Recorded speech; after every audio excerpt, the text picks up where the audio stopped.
अरे दोस्तों, कैसे हैं आप लोग।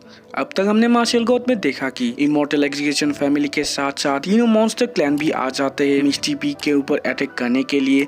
और आखिरी में हमने देखा था कि मुरोंजू का फादर अपने लोगों को मिस्टी पीक के फॉर्मेशन के ऊपर अटैक करने के लिए आगे भेज देता है। और आज के एपिसोड के शुरुआत में हमें बहुत सारे लोगों को मिस्टी पीक के फॉर्मेशन के ऊपर अटैक करते हुए दिखाई जाता है, जिसको देख के सेकंड सीनियर थोड़ा घबरा जाती है और कहने लगती है, इधर तो बहुत सारे लोग हैं, हम फिलहाल इधर क्या करेंगे। तभी हमें दिखाया जाता है उधर सीनियर क्यूसी के साथ साथ लेडी पारमिया भी आ जाती है। तभी लेडी पारमिया को उधर देख के मुरोंजू का फादर लेडी पारमिया को रेस्पेक्ट दिखाते हुए कहने लग जाता है, लेडी पारमिया आपसे मिलके बहुत ही खुशी हुई, आपका ये जूनियर आपको मिलने के लिए इधर आज आया है। अभी लेडी पारमिया गुस्से से उसे कहने लगती है, मुरोन निंगकोंग तुम इधर क्यों आए हो और तुम ही क्या वो पर्सन हो जिसने हमारे मिस्ट्री पीक के ऊपर अटैक करने के लिए ऑर्डर दिया है। तभी मुरोंजू का फादर लेडी पारमिया को कहने लग जाता है, हाँ मैं वही हूँ, मगर इसके पीछे भी एक रीजन है, क्योंकि आपके पीछे जो बंदा है जिसका नाम सू फेंग है, उसने हमारे इमॉर्टल एग्जीक्यूशन फैमिली के बहुत सारे लोगों को मारा है। साथ ही साथ उसने मेरे बेटे के रॉयल ऑर्नामेंट के साथ साथ उसके फ्रेंचिस को भी चुराया है। साथ ही साथ उसने फर्स्ट इमॉर्टल के ग्रैंड डॉटर ये फेंग को भी मारा है। इसलिए हम उसे इधर से लेने के लिए आए हैं और मैं चाहूंगा कि आप उसे प्रोटेक्ट मत करिए। तभी लेडी पारमिया गुस्से से कहने लगती है, मैं किसे प्रोटेक्ट करती हूँ, इसके बारे में एडवाइस देने के लिए तुम लोगों को कोई जरूरत नहीं है। और इसके अलावा आज जो लोग मेरे मिस्ट्री पीक को अटैक करने के लिए आए हैं, जैसे कि inferno divine blood clan, boulder mutation beast clan और बोल स्केल मॉन्स्टर फिश क्लैन, तुम तीनों क्लैन तो बहुत ही इम्प्रेसिव हो। तुम लोगों ने कैसे हिम्मत की मुझे गुस्सा दिलाने के लिए। तुम लोग आज जो करने के लिए इधर आए हो, इसका डेप्थ मैं फ्यूचर में तुम लोगों को जरूर रिटर्न करूंगी। तभी लेडी पारमिया की ये सारे बात को सुन के मुरोंजू का फादर हंसने लग जाता है और कहने लगता है, जैसा कि मैंने सोचा था लेडी पारमिया आप बहुत ही स्ट्रॉन्ग है, मगर क्या आप सोचती है हम बहुत ही कमजोर है। आपको क्या नहीं लगता है हम मिस्ट्री पीक को बर्बाद कर सकते हैं। तभी इस बात को सुन के लेडी पारमिया और भी गुस्से में आ जाती है और अपने पावर अप करके कहने लगती है, तुम लोग क्या इधर बातों से ही फाइट करने वाले हो, अगर तुम्हारे पास एबिलिटी है तो मेरे सामने आओ। तभी लेडी पारमिया की इतने पावरफुल ऑरा को देख के मुरोंजू का फादर हैरान हो जाता है और कहने लगता है, ये ऑरा क्या वो मार्शल किंग के 6 लेवल में पहुंच चुकी है। तभी दिखाया जाता है फर्स्ट सीनियर अपने मास्टर के इतने पावर को देख के कहने लगती है, मैंने कभी भी सोचा नहीं था कि हमारे मास्टर इतने पावरफुल होंगे। तभी सेकेंड सीनियर भी कहने लगती है, इसका मतलब तो इन लोगों का हालत अब बुरा होने वाला है। तभी दिखाया जाता है उधर एक टकला सा सीनियर जाता है और लेडी पारमिया के इतने पावर को देख के कहने लगता है, इतने समय बाद मिलने के बाद भी मैंने नहीं सोचा था कि तुम इतना पावरफुल हो जाओगी। तभी फर्स्ट सीनियर उस टकले बंदे को देख के बहुत ही हैरान हो जाती है और कहने लगती है, ये क्या हो सकता है, वो आदमी भी मार्शल किंग के 6 लेवल में है। तभी दिखाया जाता है इमॉर्टल एग्जीक्यूशन फैमिली के सारे लोग उस टकले बंदे को रेस्पेक्ट दिखाने लग जाते हैं और कहने लगते हैं, हम हमारे एंसिस्टर को रेस्पेक्ट दिखाते हैं। तभी हमें एक व्हाइट हेयर वाले बंदे को दिखाया जाता है जो हैरानी से उस बंदे को देख के कहने लगता है, क्या एंसिस्टर, मगर इमॉर्टल एग्जीक्यूशन फैमिली में कब एंसिस्टर अपीयर हुआ है, ये बंदा कौन है। तभी दिखाया जाता है लेडी पारमिया उस बंदे को पहचान लेती है और कहने लगती है, ये तो तुम मुरोन मिंगकियान हो। तभी दिखाया जाता है वो बंदा कहने लग जाता है, सीनियर मैंने कभी भी नहीं सोचा था कि आप इतने समय बाद भी मुझे पहचान लेंगी, क्योंकि मेरा अपीयरेंस बहुत ही बदल चुका है। समय कितनी आसानी से चला जाता है, करीब 100 साल बीत गए तब भी आप मुझे पहचान पा रही है। तभी लेडी पारमिया कहने लगती है, अभी मुझे फिलहाल अच्छी तरीके से सारी बात समझ में आ रही है, क्योंकि तुमने इमॉर्टल एग्जीक्यूशन फैमिली को फाउंड किया है और अपने पावर को बढ़ा पाए जब बर्निंग हेवन सॉर्सरर के लोग होली लैंड में चले गए थे और तुम ही शायद पीछे छुप के ये सारा कुछ कंट्रोल कर रहे थे। तभी इमॉर्टल एग्जीक्यूशन फैमिली का एंसिस्टर कहने लगता है, सीनियर आप तो बहुत ही स्मार्ट है, मगर ये सारा कुछ जानने में बहुत ही लेट हो चुका है। तभी दिखाया जाता है लेडी पारमिया उसे कहने लगती है, एक्चुअली जब इमॉर्टल एग्जीक्यूशन फैमिली अपीयर हुआ था तभी मुझे डाउट हो गया था, मगर मैं जानती थी तुम ऑलरेडी मर चुके हो, इसलिए मैंने और इन्वेस्टिगेशन नहीं किया और मैंने कभी नहीं सोचा था कि तुम जिंदा रहोगे, तुम तो बहुत ही लंबे समय तक जिंदा रहे हो। तभी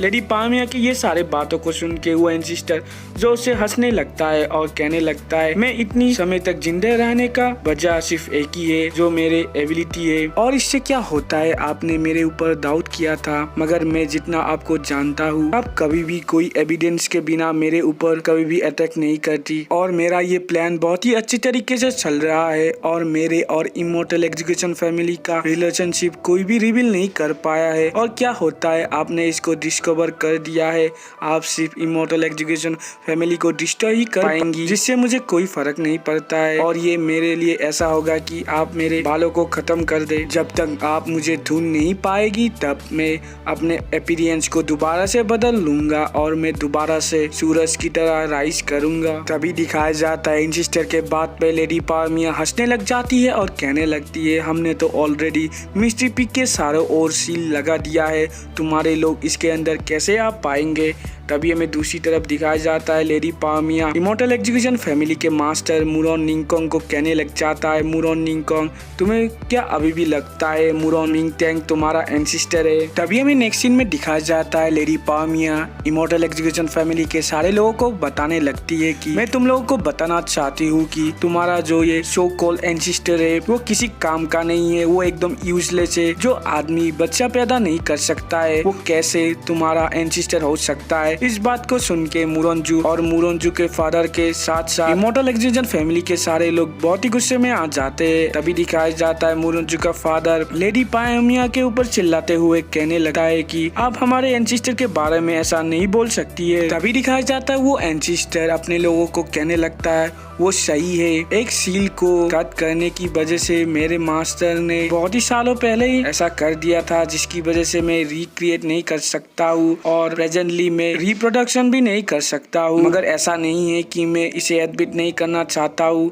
जो मेरे साथ हो चुका है इसलिए मैं फील करता हूँ ये कोई शेम करने की बात नहीं है। तुम लोग मेरे ब्लड लाइन से रिलेटेड नहीं हो, तब भी तुम लोग मेरे सक्सेसर हो और मेरे दिल में तुम लोग मेरे सन और डॉटर हमेशा रहोगे। तभी अपने एंसिस्टर के ये सारे बात को सुन के इमोर्टल एग्जीक्यूशन फैमिली के सारे लोग बहुत ही खुश हो जाते हैं और एंसिस्टर करके चिल्लाने लग जाते हैं। तभी दिखाया जाता है वो एंसिस्टर लेडी पामिया को कहने लगता है सीनियर क्या आप सेम फील नहीं करती है मुझे इस तरीके से बेइज्जत करने में, क्या आप भूल गई है ये सारा कुछ आपकी वजह से ही हुआ था।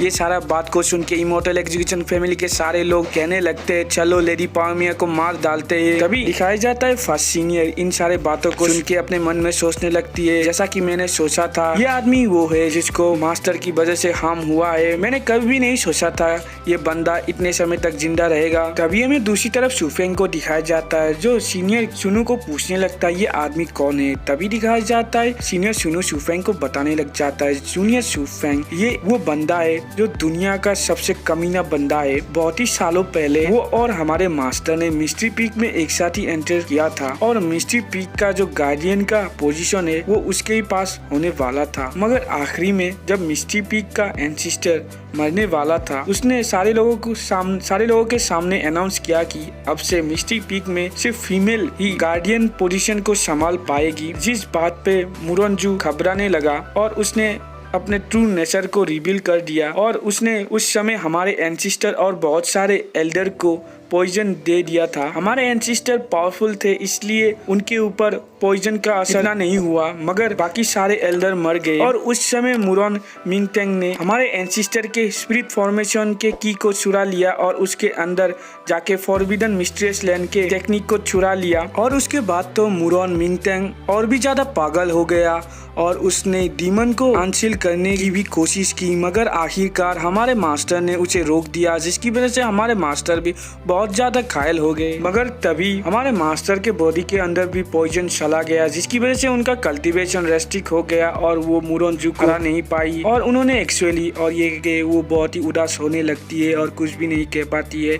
तभी सुफेंग उनके पास आके कहने लगता है सीनियर सुनु उसने क्या किया था। तभी दिखाया जाता है सीनियर सुनु सुफेंग को दोबारा से बताने लगती है एक्चुअली हमारी मास्टर बहुत ही खूबसूरत थी, वो तो सीनियर क्यूसी से भी बहुत ही खूबसूरत थी, मगर वो पागल मुरोन मिंगटेंग ने हमारे मास्टर के ये खूबसूरती को डिस्ट्रॉय कर दिया था और आखिर में उसने मास्टर को फॉरबिडन मेडिसिन खिला दिया था, जिसकी वजह से हमारी मास्टर अपने अपीयरेंस को दोबारा से भी रिस्टोर नहीं कर पाती है। और रियलिटी में हमारी मास्टर की जो फेस है वो फेक है, उनका फेस तो पहले ही डिस्ट्रॉय हो गया था। इस बात को सुन के सुफेंग अपने मन में सोचने लगता है तब भी तो मैं सोचूं सीनियर लेडी पामिया इतनी स्ट्रांग है मगर वो क्यों इतने ऑर्डिनरी अपीयरेंस रखती है। तभी सीनियर सुनु दोबारा से कहने लगती है वो पागल बंदा तो हमारे मास्टर के कल्टीवेशन को भी डिस्ट्रॉय करना चाहता था, मगर सही समय में उधर हमारे एंसेस्टर आ गए और उन्होंने उसके ऊपर एक सील फॉर्मेशन की मदद से अटैक कर दिया, जिसकी वजह से उसके बॉडी में परमानेंट डैमेज हो गया, जिसकी वजह से वो उसका हालत ऐसा हो गया है। मगर वो बंदा अपने स्पेशल मेथड की मदद से उधर से भाग गया था, मगर वो हेवनली इंजर हो गया था, जिसकी वजह से हमारे मास्टर और एंसेस्टर ने सोचा कि वो जिंदा नहीं बच सकता है, इसलिए उसको ढूंढा नहीं गया। मगर अब हमें पता चल रहा है उसने वो सिर्फ जिंदा ही नहीं रहा, वो इमॉर्टल एग्जीक्यूशन फैमिली को भी फाउंड किया और अभी फिलहाल वो इतने सारे लोगों की मदद से हमारे ऊपर अटैक करने के लिए आ गया है। तभी शू फेंग इन सारे बातों को सुनने के बाद अपने मन में सोचने लगता है शायद इस बंदे की वजह से ही जीलिंग को हेवनली क्रिपलिंग पिलेट को खिलाया गया होगा। और इधर ही हमारा आज का एपिसोड एंड होता है। वीडियो अच्छा लगा तो लाइक शेयर और कमेंट कीजिए और आगे क्या होने वाला है इसको जानने के लिए हमारे चैनल को सब्सक्राइब कर दीजिए। Thank you.